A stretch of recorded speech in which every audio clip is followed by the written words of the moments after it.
guys, it's Ash here with WatchMojo, and these are the top 10 most unexpected brutal deaths in anime.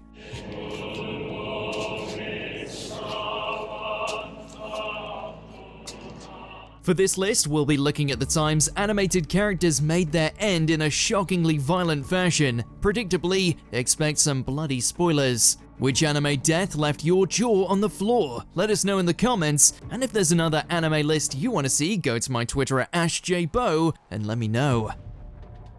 Number 10, Human Dissection, Corpse Party.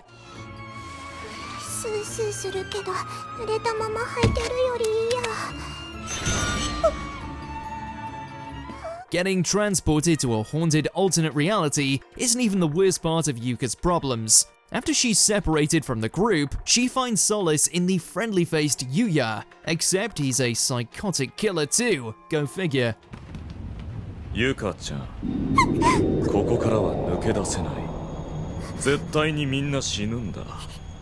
だから、最後の瞬間まで僕らは兄弟でいよう。What follows is a murder too graphic to describe in detail, but let's just say it involves rope, blood, and lots of screaming.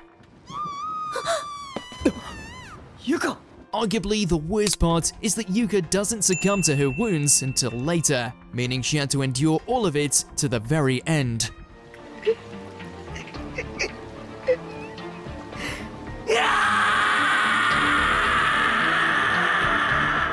Look, we aren't expecting mercy from a show with corpse in the name, but this is taking things a bit too far.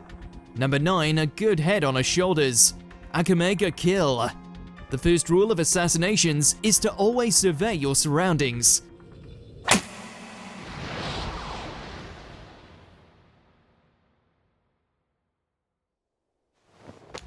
Unfortunately, Chelsea failed to follow this maxim by not accounting for Kurome's lackeys. She only succeeds in royally ticking off Akame's younger sister, which leaves the night raid killer outnumbered, outgunned, and sorely out of luck. At least she's surrounded by pleasant flowers, because her demise is anything but.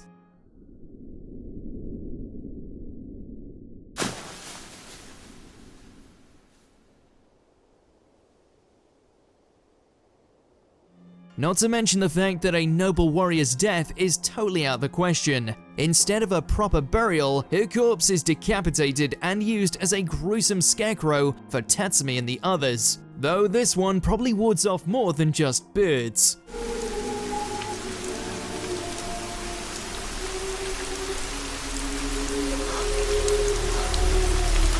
Number 8, Harvest Season, Shiki. あと少しよ。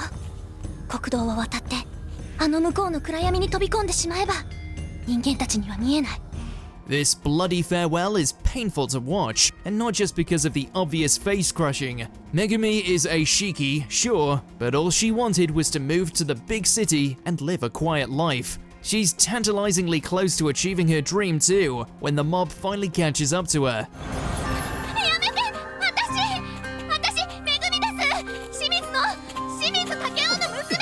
In exceedingly cruel fashion, they don't make her death quick either. It's difficult to stomach her hysterical cries as she's torturously run over by a tractor, especially since the collapsed skull isn't even what puts her out of her misery.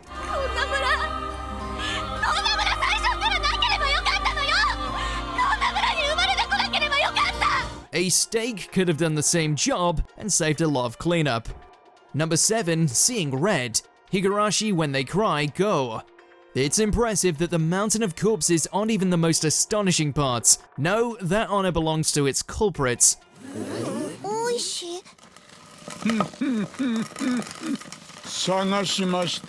In the original series, the friendly neighborhood policeman Oishi never succumbs to the madness-inducing Hinamizawa syndrome. In fact, he routinely saves others from it. Well, except for that one timeline. But this parallel retelling decided to spice things up with a fresh seasoning of human remains.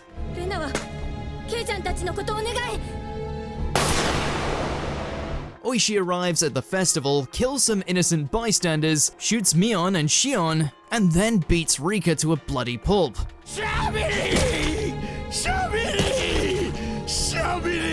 The sheer excess of it all is brutal enough, but it's especially damning coming from a character we never expected to have a violent streak. Number 6, Slice and Dice. Future Diary. There's a deep sense of irony that the only person who could expose Yuno's psychotic tendencies is left unable to speak.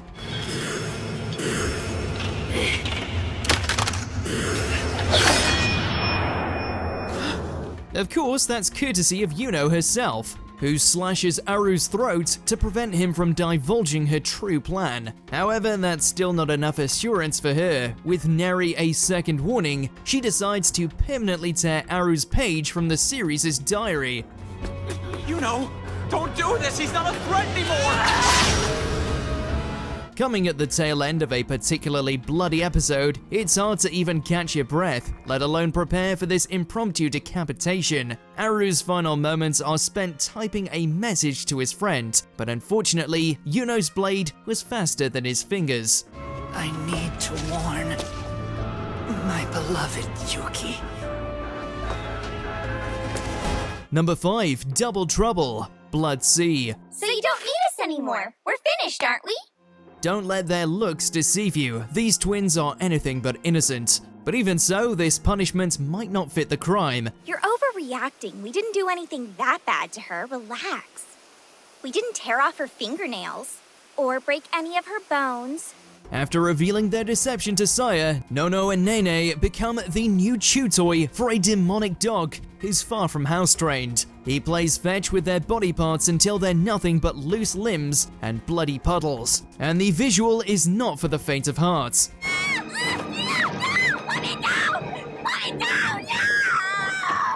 Then, just for good measure, the Cerberus decides to eat their remains for dinner. Thanks to the pup's lack of table manners, this scene is 2 brutal deaths for the price of 1.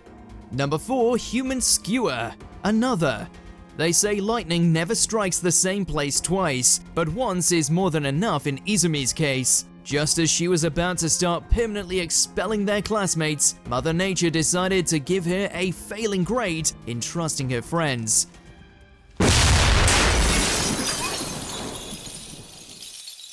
The storm gets so intense that it shatters a nearby window and fully shish kebabs her from head to toe. But that's not even the end of her woes. After a heartbreaking goodbye, she's content to bleed out in peace.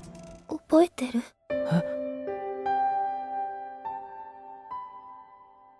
まったく。やなちゃん。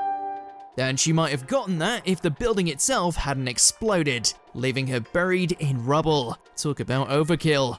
赤澤さん。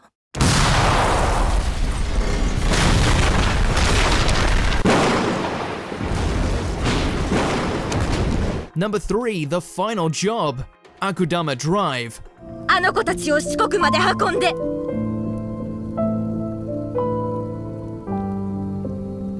身勝手な女だ。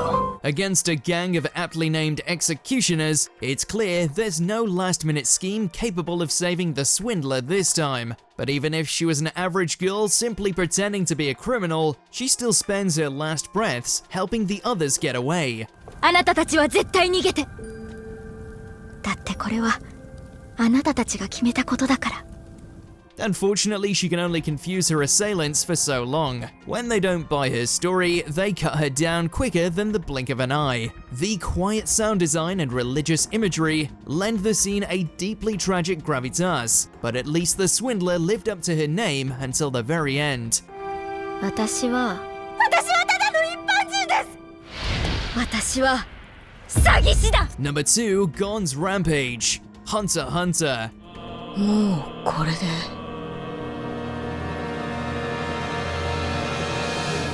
終わってもいい。 Unnecessary roughness doesn't begin to cover this brutal beatdown. Even more surprising, it's coming from Gon of all people. The usually chipper Hunter is left without a healthy outlet for his rage when he discovers the Chimera Ant mercilessly killed Kite. So he makes Pitto his new punching bag, but not before attaining some upgrades.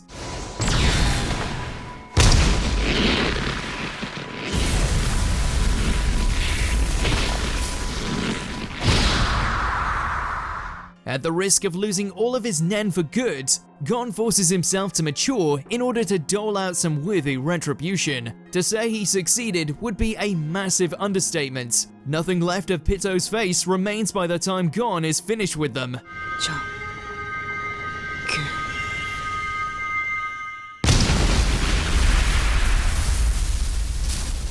Before we continue, be sure to subscribe to our channel and ring the bell to get notified about our latest videos. You have the option to be notified for occasional videos or all of them. If you're on your phone, make sure to go into your settings and switch on notifications. Number 1. Sekai's Bloody Valentine. School Days. After a full season of relatively tame love triangle hijinks, this much despised slice of life ends with a literal slice that adds new meaning to the phrase a messy breakup. やっぱ世界の思い込みだったのかなあの様子じゃ Let's just say anyone who expected a happily ever after was left sorely disappointed when the show suddenly became a slasher film. Admittedly, Makoto was a complete ass, but it's completely unwarranted when Sekai starts going at him with a kitchen knife.